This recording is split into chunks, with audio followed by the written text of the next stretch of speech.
The Adventures of Minnie Palmer. Hey guys, it's Minnie Palmer here at a top secret location in the Black Hills of South Dakota. It's called Poets Table, and I'm here because it's Poetry Week. The cool thing about Poets Table is it's a secret location that only the true hiker can find. So of course I found it. Anyway, I'm just up here contemplating the amazing thing that we call vowels. They can be short or long, and I hear Mrs. Palmer's been working with you on those. So I'm trying to write a poem, and you probably noticed my page is blank. So there's some words I'm having trouble spelling. So get something to write with. I'll wait. All right, are you ready? I've got my pen ready to go. I need help with 8 words. Are you ready? Here's the first word I need help with. Skunk. I want to write a stinky poem, so I need help with the word skunk. Pause if you need more time. I need help with number 2, crime. Mrs. Palmer always says telling someone the end of a book is a crime, unless they've already read it. Number 3, these. These are some pretty rocks. These. Number 4, stamp. Postage stamp. Stamp.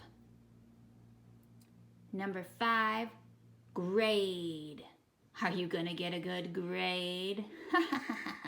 Grade. Number 6, chunk. This is a large chunk of granite I'm sitting on. Chunk. Number 7, pond. I saw a small pond on the way. Pond. And number 8, shine. Look at that sunshine.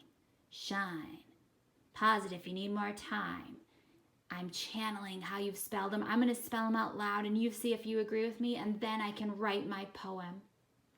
Number 1 was skunk. SKUNK. Number 2, crime. CRIME.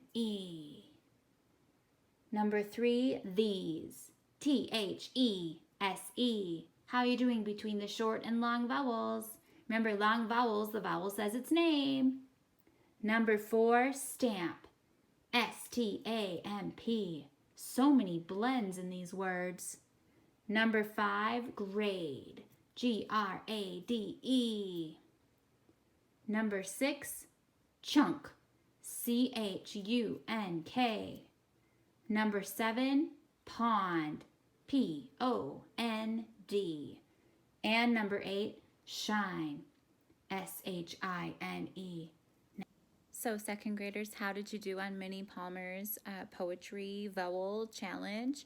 I just wanted to pop in and say that Poets Table is a real place. I haven't found it yet, haven't looked too hard, but next time I'm in the hills, we're definitely going to be searching for that. We have some idea of where it is, but the biggest thing about Poets Table is it's a secret. So people that do find it don't tell other people how to find it. It's a table and chairs and a bookshelf put up in one of the rocky cliff ledges for people to relax and maybe write poetry if they want. I hope you enjoy our poems today and our haiku project, which is for tomorrow. Here's another picture of Poets Table a little farther out. I can't wait to find it one day. Can't believe Minnie Palmer found it before I did. Ugh. All right, let's get back to our poetry book. Our first poem of the day is called Beaver Dam, and we are just going to analyze and pick apart this poem together. Beaver Dam. Do you see gnawed trees piled up like trash? Do you see a quick brown flash? Did you hear a splash? Must be that architectural team with another scheme to redesign the stream. Very cool. Have you ever seen a beaver dam in real life? Let's ask ourselves a couple questions about this poem. So I'm going to read a question and then I want you to pause and think. Number 1, what are beavers compared to?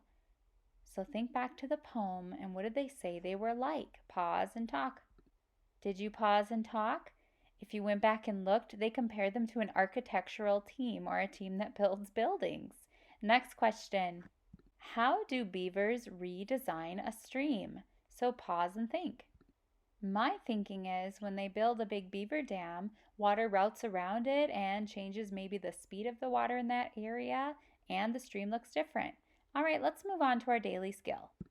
Our daily skill is repetition today. So that's when sounds, words, or phrases are used more than once. Like the frog went hop, hop, hop, twinkle, twinkle, little star. You might hear this a lot in little children's books. So let's read these two poems from Old Elm Speaks and see if we can figure out the words that are repeated or the repetition. Here we go. This first poem is called Tree's Place. Tree's Place. Tree has staked its claim, anchoring itself firmly to earth. Tree owns this place in the universe. Within this space, all belongs to tree. Turf, shaft of air, even slices of sun. Tree will not step aside for anyone. Tree stands its ground. When you meet tree, you must go around. And the cool thing about this poem is the words are written in the shape of a tree. So if you remember, we wrote concrete poems a couple weeks ago. This is also a concrete poem. So pause and think, what words were repeated in that poem? I don't know about you, but I'm thinking it's the word tree. We hear that a lot. Our next repetition poem is called How Not to Have to Dry the Dishes, and this is by Shel Silverstein. If you have to dry the dishes, such an awful boring chore.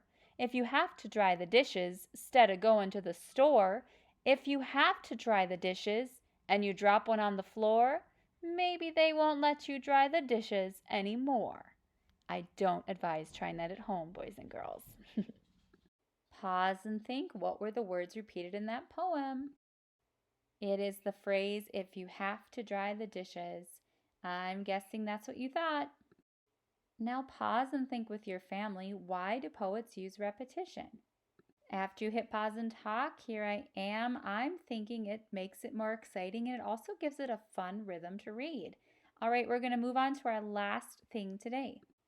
All right, tomorrow you are going to write a haiku poem. Please send me a picture. This is the cover sheet I sent home. And haiku is a Japanese poem that does not rhyme. It's a poem that describes something in nature, and they have 3 lines with a certain number of syllables, and you can clap the syllables. So the first line has 5 syllables, second line has 7, and the third line has 5 again.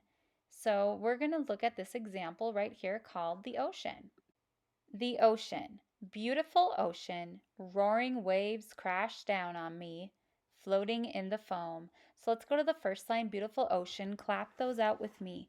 Beautiful ocean, there's 5. Second line, roaring waves crash down on me. There's 7, and let's count 5 again. Floating in the foam. There we go, 5, 7, 5. Here's some more examples. I'm going to read these and then pause them and count. This is called snow. High on mountaintop, hippo watches snowflakes dance. Winter has begun. Pause and count the syllables. Here's another example called flower. In tickly toe grass, a buttercup offers up yellow nose kisses. So as you count, remember there should be 5 syllables in the top line, 7 in the middle, and 5 on the bottom. Your last example today is called rain. Splish, splash, puddle bath. Raindrops march in spring parade. Wake up, sleepy earth. So here is the writing sheet you have in your packet. The very top line is for your title. Then I have 3 lines. The second line down, you're going to write 5 syllables, then 7, then 5. Clap them out, practice it. So something about nature, and send your picture to me when you're done. So I wrote a sample one to help you just a little bit more. Of course, I called mine mountains, and I put my numbers of syllables on the end of the line so you could check that out with me. So let's read it together. Tall and beautiful. Let's count that. Tall and beautiful. There's 5. I want to hike all the peaks. I want to hike all the peaks. 7. It is my big goal. It is my big goal. 5. 5, 7, 5. So here is your to-do list. On the assignments page, you'll find a link to read a famous poet's mini book. And the second link is just responding to that. You're telling me your favorite poet you read about and why. There's no video tomorrow, but tomorrow's homework is to write your haiku. I will be available by email if you need help. Have a good weekend.